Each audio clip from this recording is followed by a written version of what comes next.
Good evening, everyone, and welcome. This is a really great turnout. Thank you for being here on a Monday. We've got Shane Delia, who is the director of the Delia Group. Shane owns Maha. He owns Biggie Smalls. He's a restaurant consultant. He's an author. He's a television presenter. He owns businesses. He knows what he's talking about, so I can't wait just to pick his brain. We have James Norton and Fiona Rothfield. They are both from Gordon Legal, and they are the people who are going to give you some really great advice. Some really, well, the three of them will. Shane from the ground, and these two guys to encourage you to get a good lawyer and a good accountant. So we're going to start first with company establishment. What kind of company do you want to be? Or what kind of company should you be, I should say. Shane, I'm going to start with you. What sort of company do you have? I know that might sound... Yeah, just tell us, what do you have?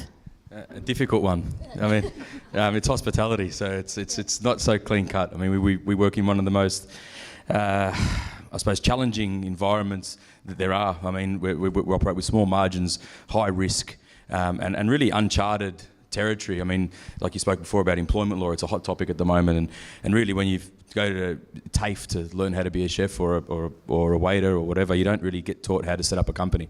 So, well, what kind of company do I have? I mean, as far as the company structure goes, it's quite complex. That's why I've got people that understand it. You don't have to understand everything. I mean, we operate under a family trust, and then there's a company, and then there's a parent company, and then there's shareholders, and so it's quite complex because each restaurant has a different structure. So, but I think the best thing to know is that you don't have to know everything. You just have to have people around you that do know everything to trust them.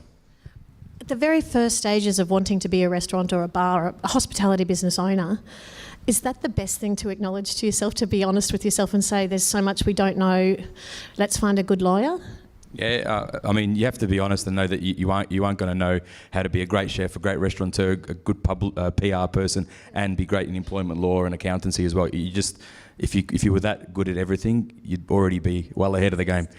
So I've got great people, great advisors. I mean, I go into those meetings, I'm paying a lot to be in those meetings. So I'm going to those meetings expecting to get some answers and ask the questions that I don't know, and just know that a lot of the questions that I have, the people that are around me that I trust have already thought about them. Of course. You know what I mean? So having the people around you is the best part. And that's, I think it's what's important. Yes, you do have, because you have a large business, but even if you're a small business on Smith Street or you have a tiny, somewhere out in the burbs, no matter what size, how important it is to get a good lawyer and a good accountant, and why? It's imperative, and from the beginning, especially when you're talking about getting into a partnership, maybe with your best mate, and you've got the best of intentions at the beginning. I started a business once with a mate of mine, it might work. It might be all rosy in the beginning. You both sit down and say, okay, mate, we've done our apprenticeship together. We've both been in the fire. We know what we want to do. We're both dedicated. We both know that we can cook and that we will go to the nth degree to get it done, with the best of intentions. But what happens when it turns shit? Because it will. Eventually it'll turn shit. It's never always going to be great. It'll get to a point where you're tested because you don't know who you're going to be or where you're going to grow to or who you're going to become or where you might want to end up. You might think now, I just want to keep serving my 30-seat restaurant and have Sunday and Monday off, and that's great as a single bloke. I want to be able to drink after service and stumble home. Well, that's good. But as life develops and you start to change and your priorities change and you become a bit more responsible and your business partner's life changes as well, you grow apart.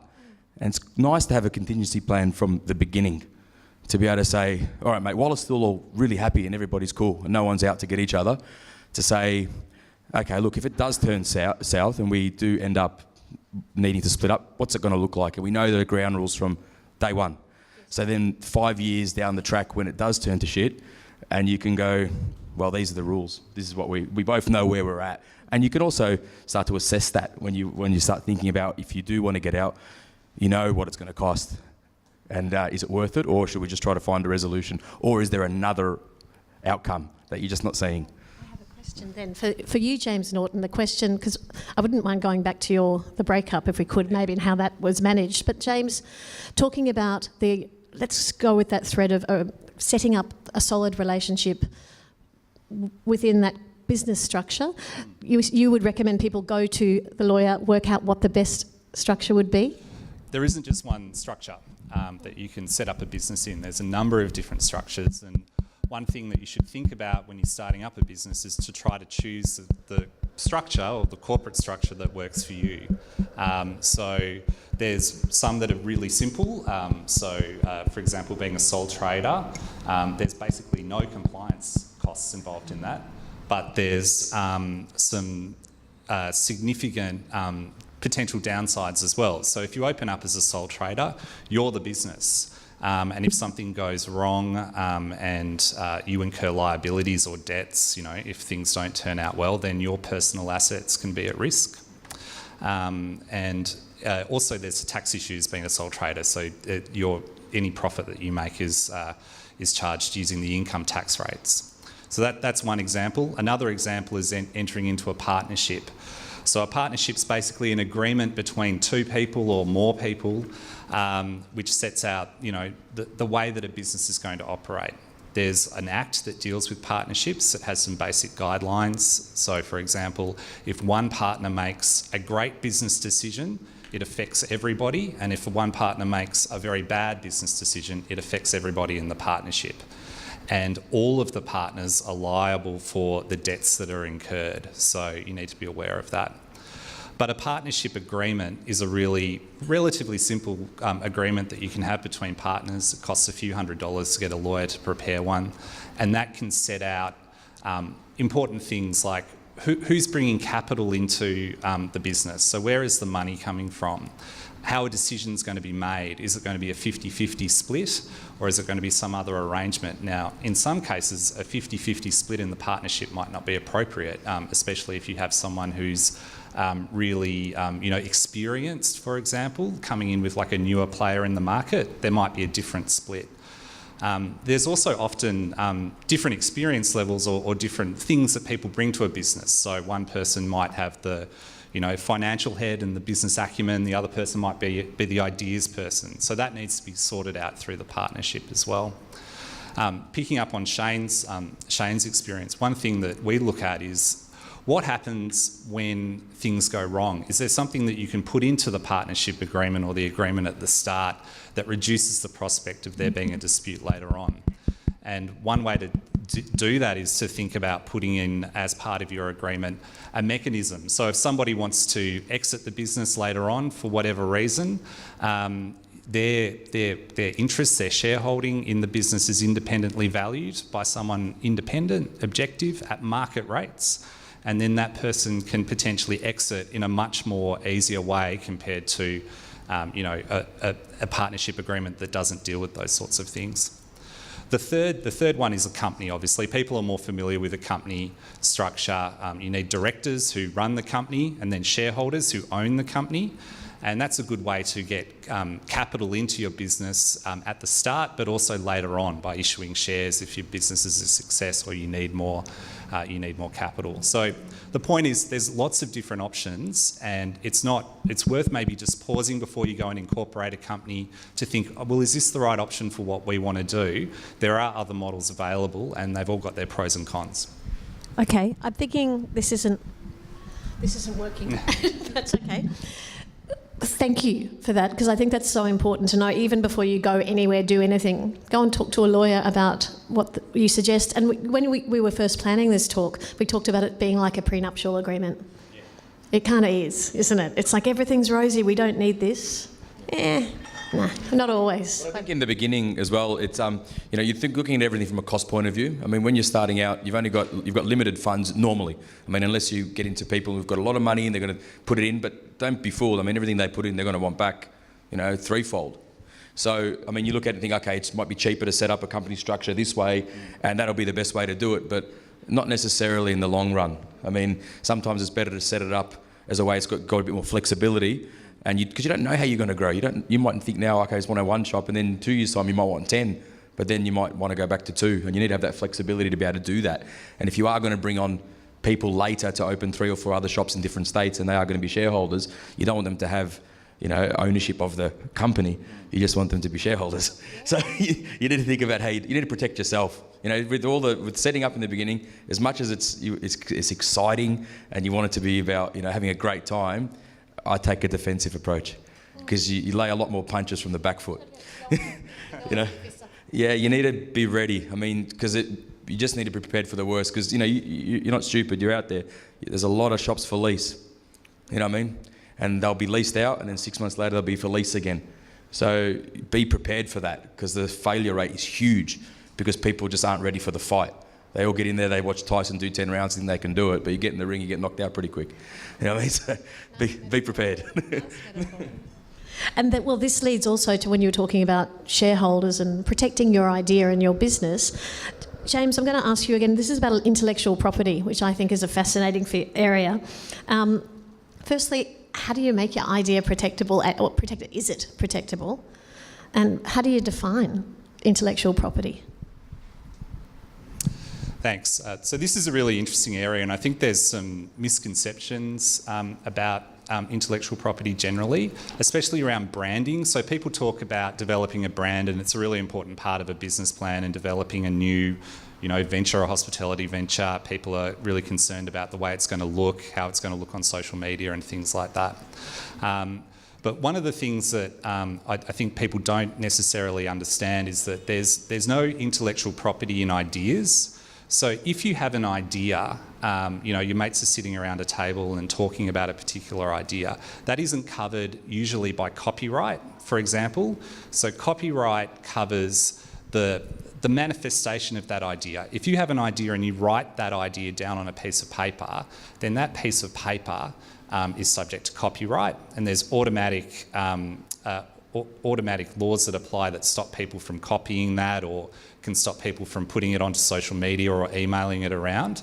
But the idea itself, until it's actually written down in a literary or artistic work, isn't subject to copyright. So that's an important thing to know. The second thing is, if you're developing a really strong brand, you might want to think about trademarking it. And the reason for that is it creates a valuable piece of intellectual property that if you're thinking of selling your business later on, you can actually sell that and it has value. Trademarking is actually a relatively simple process. It costs between sort of $600 to $1,000 depending on the amount of categories that you're going to apply a trademark for. And what it does is it says, it's basically like putting a flag down on the ground. It says, this is my brand, and nobody else in Australia can use that or use something that's deceptively similar. So it creates an important piece of property for you. And Shane, sorry, we'll have to do that. We're doing the microphone share, I'm sorry.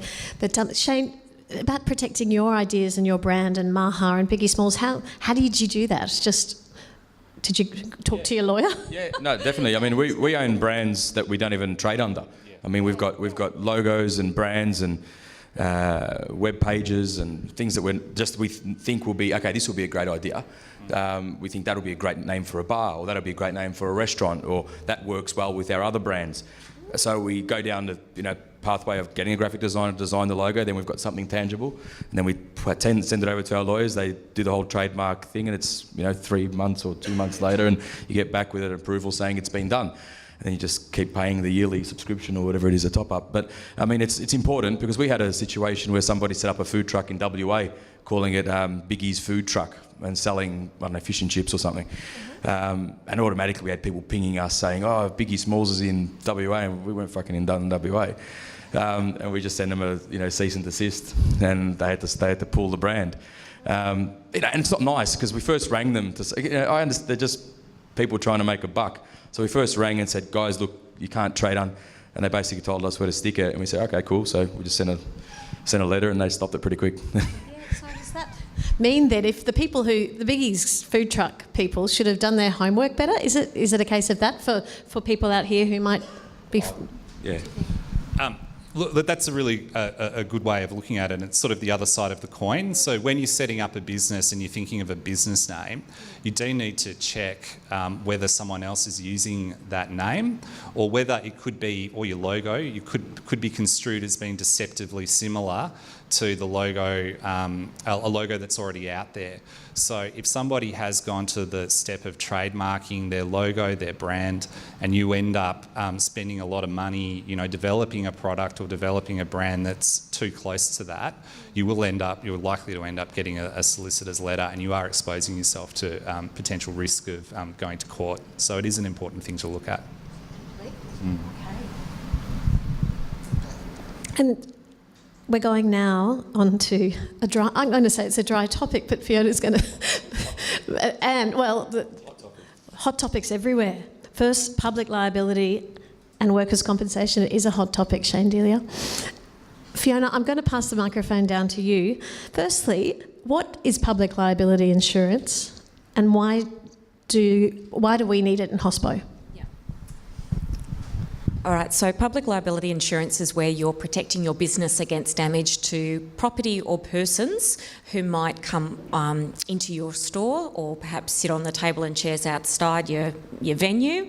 And if people who are on that property trip or slip or injure themselves, the ice cube at the bottom of the bar and they slip on it, or if they trip on maybe floor mats that you might have, the big rubber mats, perhaps you have a supplier come in, trip on a rubber mat, that's also part of public liability. So it's not necessarily your customers alone, it could include suppliers or other people that come onto your premises and then they injure themselves, and therefore you need to compensate them because they will claim negligence against you for injuring themselves at your venue. So the other way in which this manifests itself is through things such as food poisoning, which is also obviously an issue in hospitality.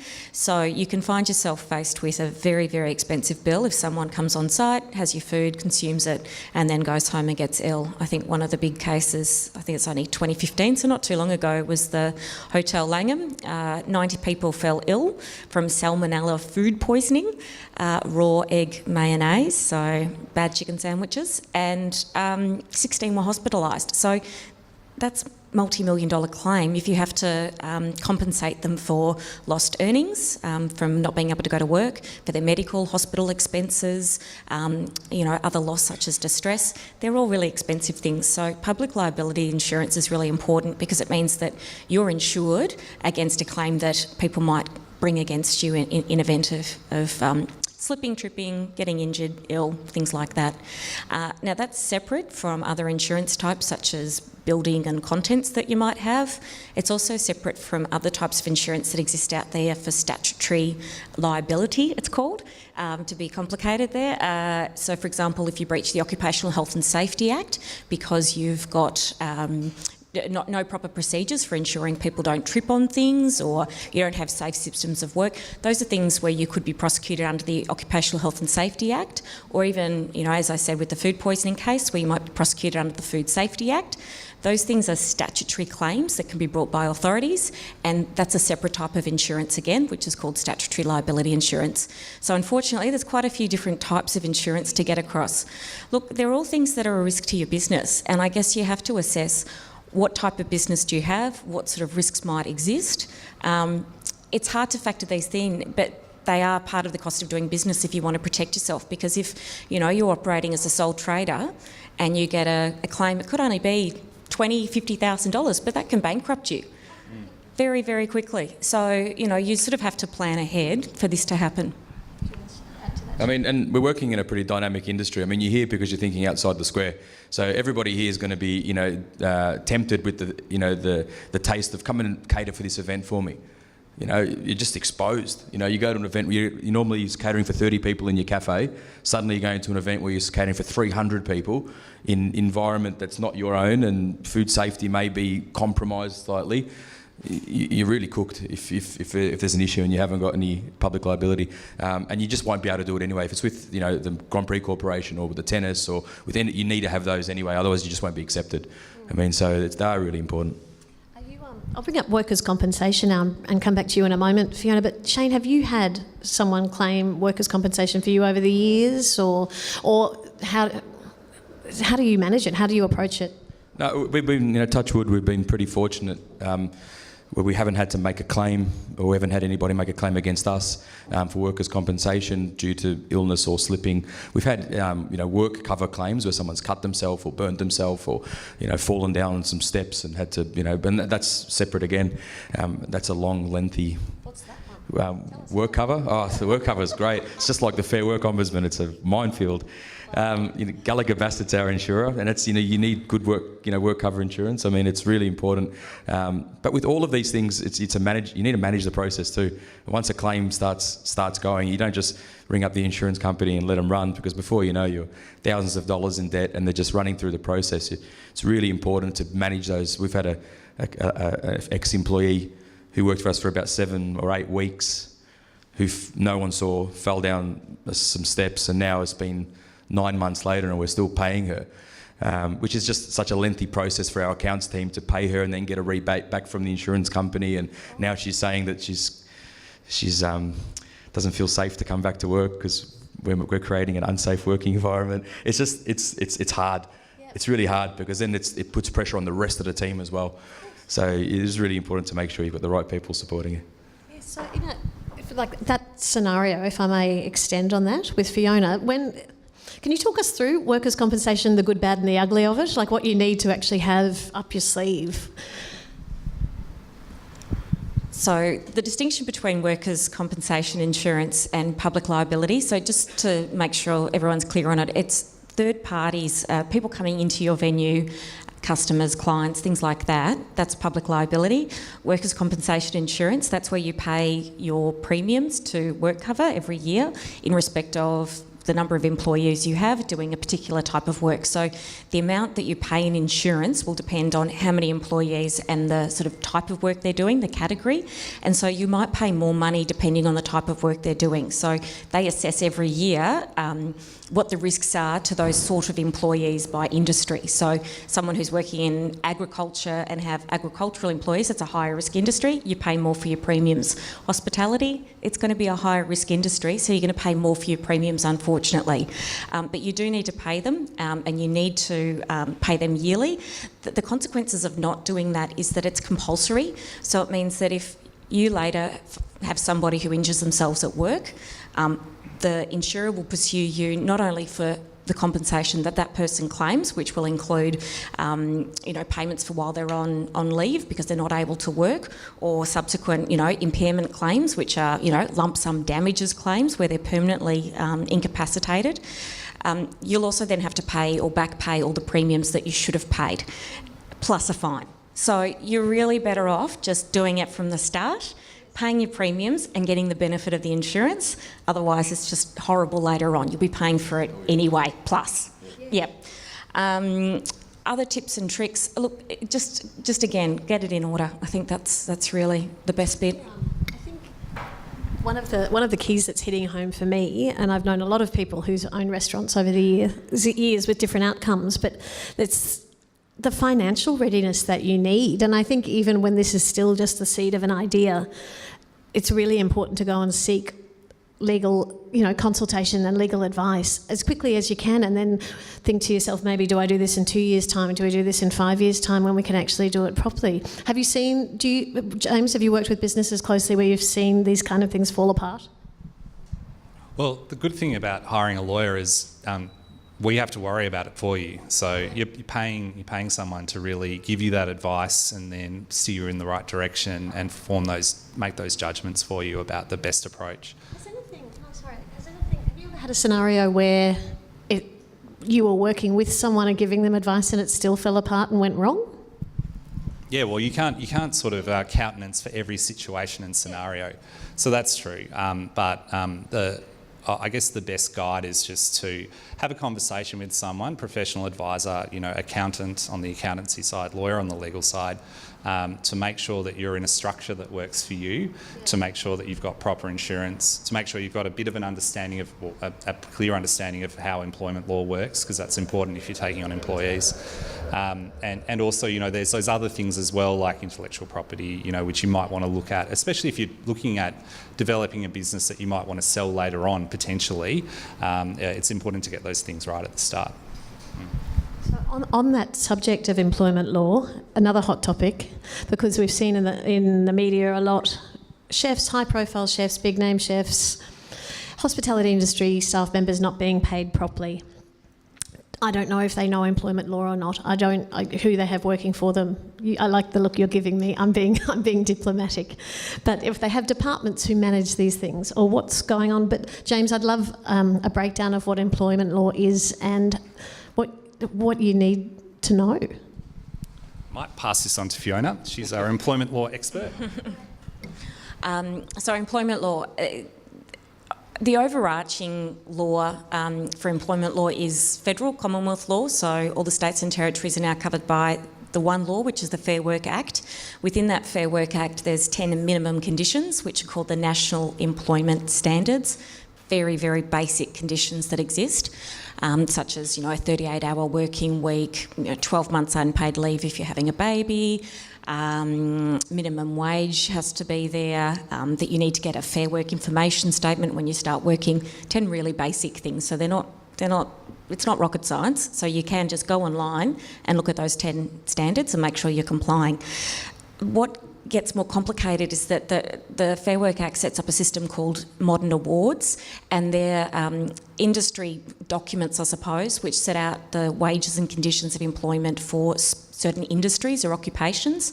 So, for example, there's a firefighting award, there's a nurses award, there's,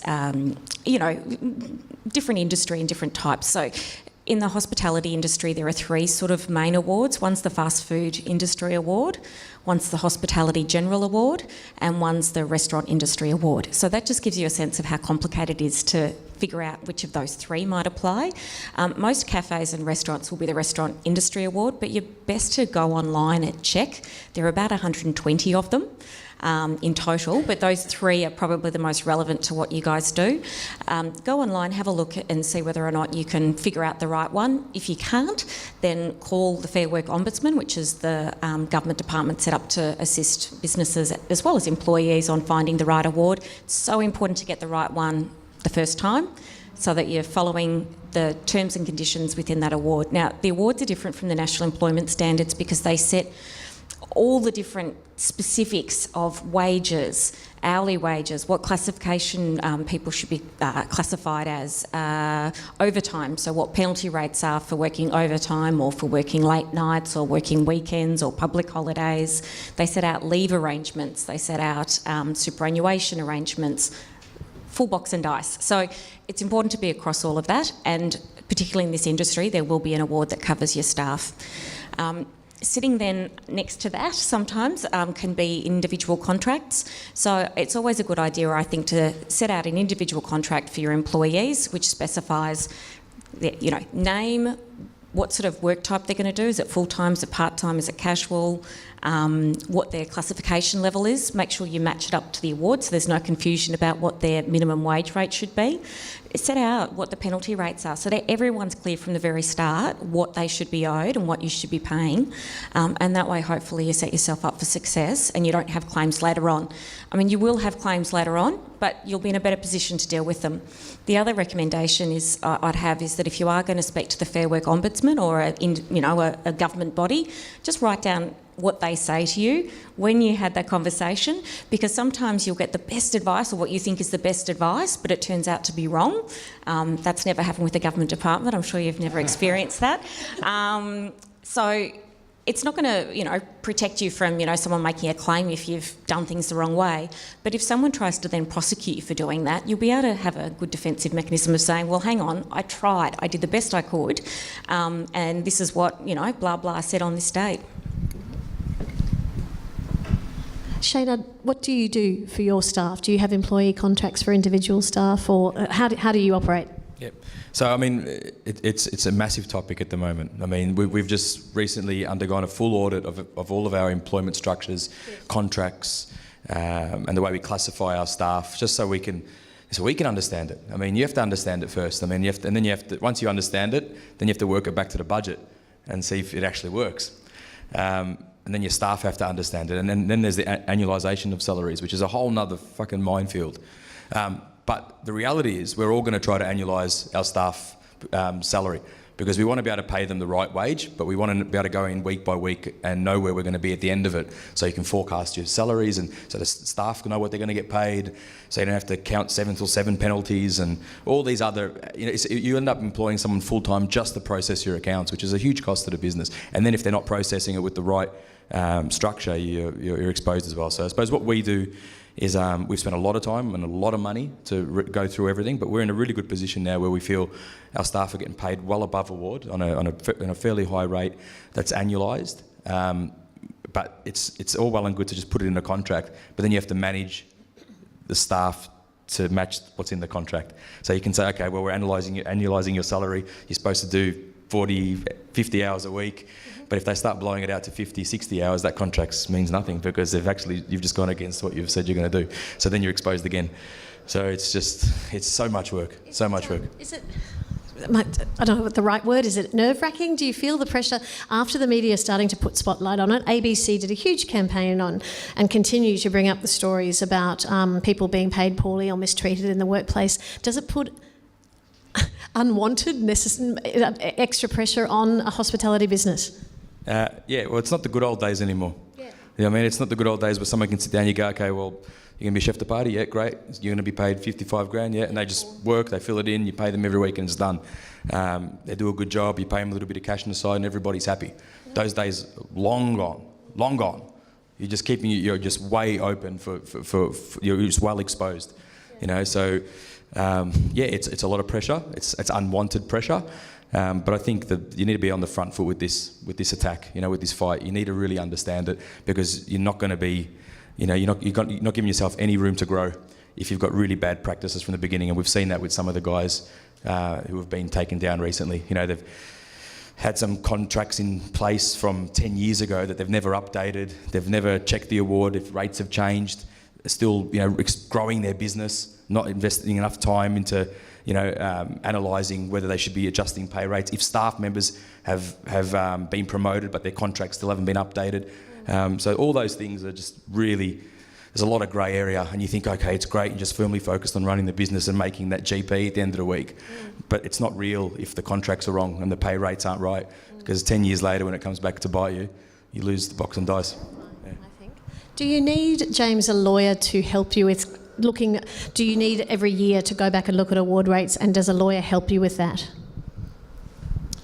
Yeah, look, I think it definitely can. If you don't have somebody internally who's looking at that for you, then it might be worth speaking to someone for a few hours, an hour or two, and get an understanding of whether the awards have been updated. They change all the time, and also making sure that your contracts are up to date.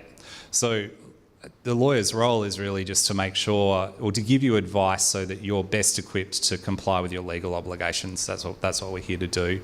We're here to advise the business and help the business and make sure that you're compliant. So in a changing environment, I think that's very valuable.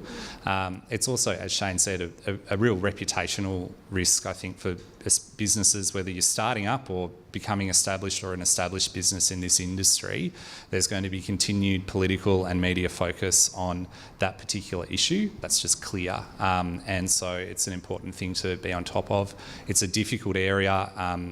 But there are lots of difficult parts of running a business. This is just another one of them. And if you need help, there are services available. So there's Fair Work, but there's also private professional advisors who can give you that assistance. I might just add to that is that you can, when you go online and have a look at these awards and you identify the correct award, you can sign up to a subscription service which tells you as soon as they're updated. So typically the wages will be updated 1st of July every year, so financial year, and that way you just get your wage rates for all the different classification types, and you can just put that into your payroll program, and that's a really good way of just staying on top of it. The other thing I just wanted to mention is that people have 6 years in which to bring a claim for underpayment. So it can have a really long tail on it, and that's why it's good to get it done right, because you don't want to be, finding out 4 years later that you had an issue. Especially in your bookkeeping, right? Yeah. Because you have to provide 6 years worth of payroll, so you need to do your bookkeeping right to make sure when they call on you, you don't have to go back and fudge them all for 6 years, because you want to have them up to date, so when they do get that call and Fair Work says we want it on the 27th, because they give you like a few weeks, you're not working back cooking the books all night trying to get it to something that looks like it's legit.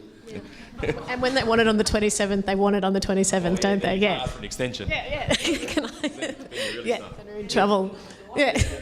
Guys, we're going to open this up for questions because we've got three great minds here who, and I think you'd be mad not to have a few questions up your sleeve. Oh, here, we've got a microphone person. Thank you. I was wondering, something that comes up a lot in hospitality, and certainly I imagine every person in this room has dealt with, is reasonable overtime. Is there any official word on what that entails in terms of awards? Or I've never really had a solid answer on that. I'm sure most people in this room have signed a contract for 38 or 45 hours and done upwards of 60 to 80 hours. Is there an actual limit on that? And if so, what is it? Yeah, so the Fair Work Act defines, hours of work as 38 hours a week. You can then work what's called reasonable overtime by agreement. You have a right to refuse overtime for a number of reasons, including, family reasons, other commitments, things like that. So you do have the right to refuse it, but if you accept it, you don't, unless you're covered by an award that sets what the wage rate should be for overtime. If you're award free, then you might just get your standard base rate. If you're covered by an award that says that for certain types of overtime you might do, for example, outside of a span of hours, so outside of 12 hours on a day or over 38 hours in a week, then that should set down what your overtime would be depending on when you've worked that overtime. So it's the award-free employees who might be managers or people like that are not covered by the award. They're the ones that are often found doing reasonable overtime and not paid for it. They're also defined. They're also lawyers that don't get reasonable overtime, I can assure you. But those award-covered employees are the ones that will typically get overtime. I think the best way that we've done it in sort of the real world is that we annualise the salaries to cover reasonable overtime. So we pay 25% above the standard wage to cover, overtime. That's common, 25% above, which is a lot of money. If somebody's on 50 grand and you're paying 25% above, you've got 50 of those employees, it's a lot of money. It kind of covers us. When we've been spoken to our accountants and our lawyers, they've said, well, that's the rate you kind of need to be. And Restaurant and Caterers Association have got a lot of information too about annualised salaries and sort of the expected or the accepted hours of overtime that sort of falls within. They've been great for us as well. So. I was just going to say, you want to make sure you get your contracts right for that, where you're doing what's termed offsetting your penalties against a higher hourly rate. You can't be worse off, and you've got to actually really be very explicit on what penalties you're covering off for the higher rate of pay. Otherwise, you get caught out and they'll go you for both. Yeah, it's true. It doesn't matter how much time you spend. There's so many loopholes, but the basic sort of gist is that we got that you can't be on an annualised salary. You have to be better off on an annualised salary than you would have been paid by the award, if that makes any sense. But then as an employee, you go, why the fuck would I pay them more as an annualised salary if you're better off? But it actually does work out. It works out better logistically, works out better with your accounting, works out better with everything. If you just bite the bullet, work it into your forecast and your P&L, you go, okay, well, this 50 grand staff member is now a 65, 70 grand staff member. Does it still make sense at the end of the day? And if you can work that out, then it's kind of pretty safe, I think. I was going to say one more thing again, going back to that whole 6-year liability issue. You might think you've got a really good agreement with, the guys that work behind the bar with you or in your restaurant, and they're cool to accept, this flat rate. Again, it's really uncomfortable and ugly when, 4, 5, 6 years down the track, people say, oh, hang on a second, you haven't paid me the proper overtime or penalties. You haven't covered yourself up in your contract properly, and I'd like my money. It all adds up. Just a question around, you spoke about branding and trademarking specific to Australia. What measures can people take to protect the brand internationally? So who's to say that someone's not going to see what Shane's done and capitalise on that in Europe or America or wherever? That's a good question, thank you. Australia is party to a number of conventions with countries all around the world to deal with intellectual property issues. With trademarking, once you get your trademark registered in Australia, you can apply to have it registered in other countries. and IP Australia will actually sort of assist with that process. So you need to nominate the countries that you want to get your trademark registered in, but you can certainly do that. And there's different costs associated with the different countries that you're dealing with. So it certainly is possible. In terms of copyright as well, there's copyright acts and conventions that apply in Australia and also overseas as well. So it's not entirely uniform with copyright, but there is copyright laws overseas as well. So it does depend on the country that you're dealing with. So obviously some countries are more adept at enforcing intellectual property than others, and that's something to take into consideration as well if you are going to internationalise. It can increase the value of the business too. Yeah, it can definitely increase the value of the business. If you are looking at going on to that next step, it's something that you should consider. Oh, this one there. Microphone. Can you copyright a recipe? Good luck. Yeah, it's a good question. The short answer is no.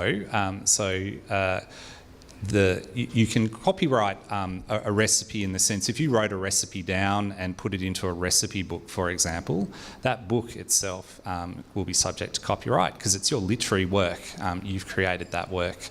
But the actual underlying recipe itself, so the combination of the ingredients or the cooking process that you use, whether it's roasting or frying or whatever it is, you can't copyright that. It goes back to this idea about ideas being free in society, and ideas aren't protected by copyright.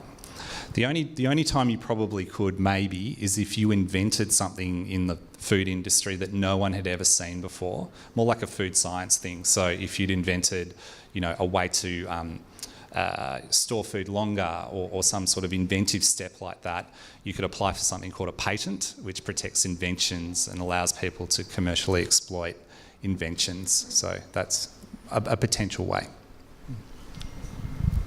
James, what happens if you get a bad review? I know if you get a bad review, what are your legal rights? Can you sue?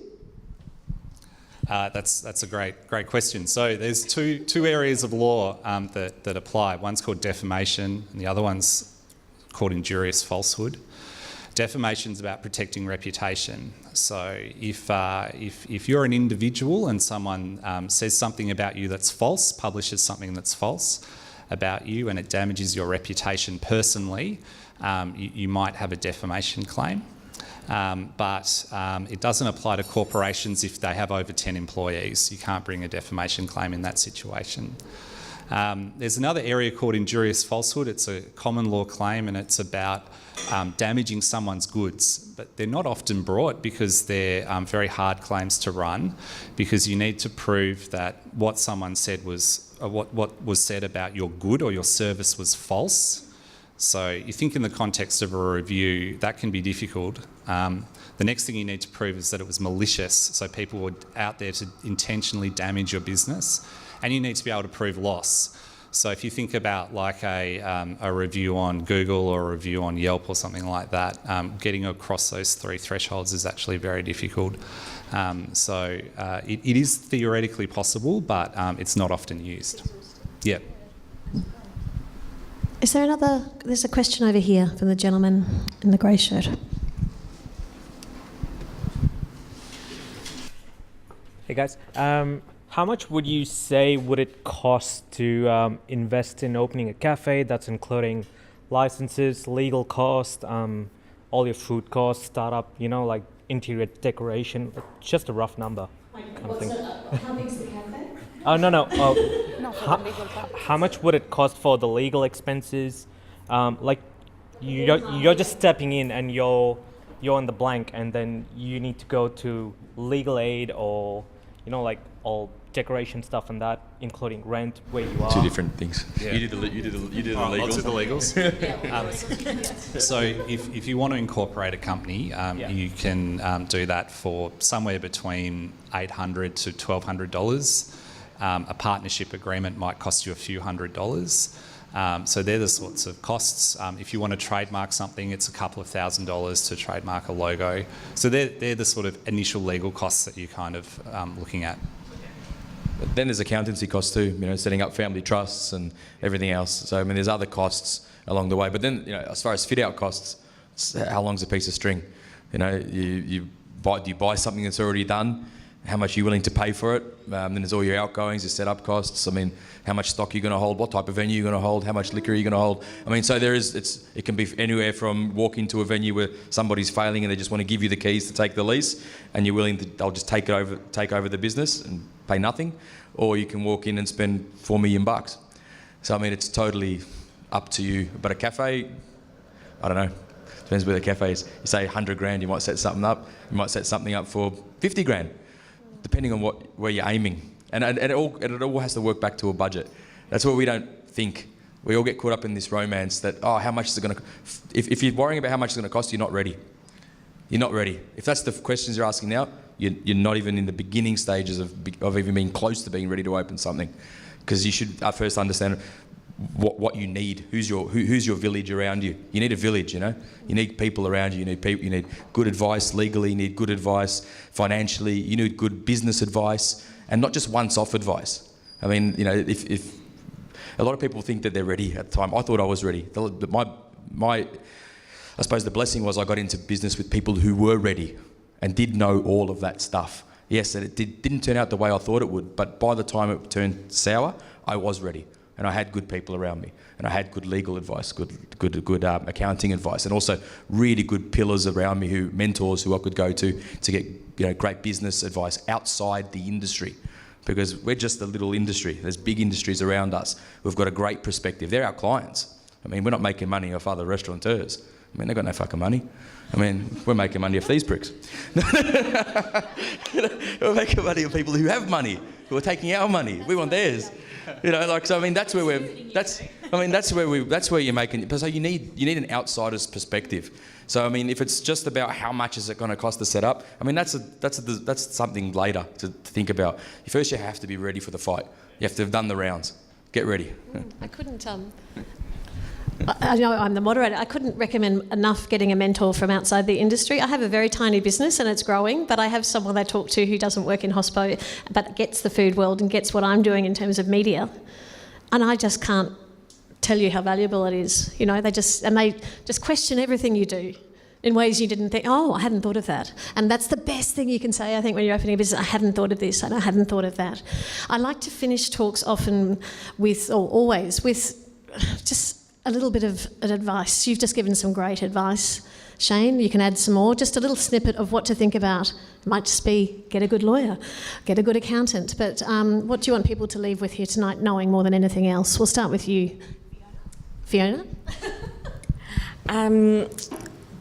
I guess I was just riffing back on what you were asking about getting legal aid, I think you might have referred to. Unfortunately, there's no legal aid for setting up a business, so you will have to pay. Get quotes, find out from lawyers what the sort of services they are able to provide, what the charges are.